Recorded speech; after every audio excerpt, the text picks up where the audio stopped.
O Supremo Tribunal Federal deu sua resposta após a publicação de um relatório parcial da Câmara dos Estados Unidos. E se a imagem da nossa Suprema Corte já estava feia após os americanos terem divulgado os documentos que até então eram sigilosos, a resposta dada pelo próprio STF deixou essa imagem ainda pior. Muito pior.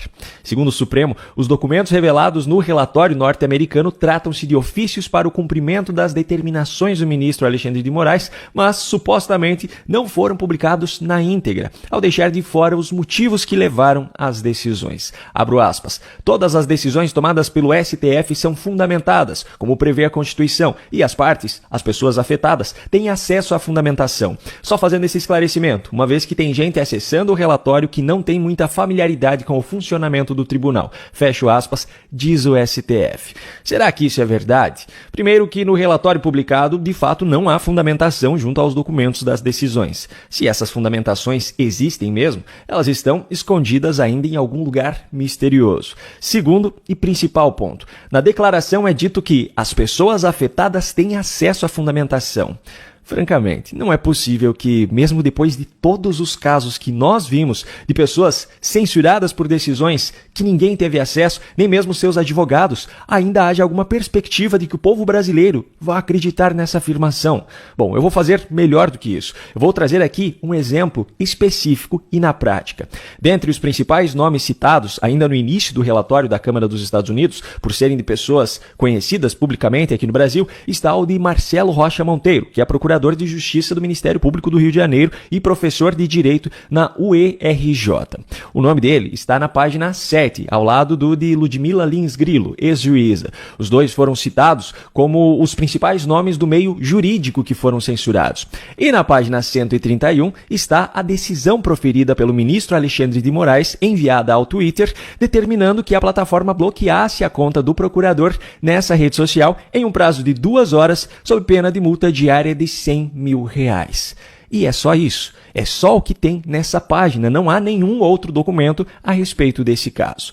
Pois bem, na noite de ontem, quinta-feira, eu participei ao vivo do Hora Notícia, do Fator Político BR, ao lado de 2 outros convidados, Kleber Teixeira, do conhecidíssimo canal Jacaré de Tanga, e o procurador Marcelo Rocha Monteiro.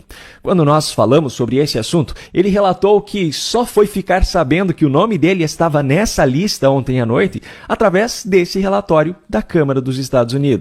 Imagine então o tamanho da indignação dele quando eu mostrei a resposta dada pelo Supremo, que ele ainda não tinha visto e que dizia que as pessoas afetadas têm acesso à fundamentação. Essa nota é mentirosa, né? É isso que o Paulo estava falando agora. Quer dizer, todas as pessoas que sofreram restrição tiveram acesso. Mas como é que eu tive acesso? Eu fiquei sabendo ontem à noite, graças à Câmara dos Deputados americana. Pois é. Eu não tinha... Quer dizer, não só eu não tinha acesso à decisão, como eu não sabia de onde ela vinha, era proveniente de onde. Então, assim, eu não sei nem de que juiz proveio a decisão, como é que eu vou saber? Como é que ele vai dizer que eu tenho acesso à fundamentação? Isso é uma afirmação absolutamente falsa. Eu não faço ideia de qual das minhas postagens, né, levou a minha inclusão nesse inquérito. Agora, pense aqui comigo. Se o Supremo declara que as pessoas afetadas tinham acesso à fundamentação da decisão que envolvia a sua censura, mas, na verdade, essas pessoas não tiveram acesso nem mesmo à decisão em si, quem dirá então a fundamentação, que por sinal até agora nenhuma delas apareceu, a declaração feita pela Suprema Corte é falsa. Em outras palavras, é fake news. E aí eu pergunto, Moraes incluirá o Supremo Tribunal Federal no inquérito das fake news? Moraes determinará também um prazo de 2 horas para que as plataformas digitais bloqueiem as contas oficiais do STF?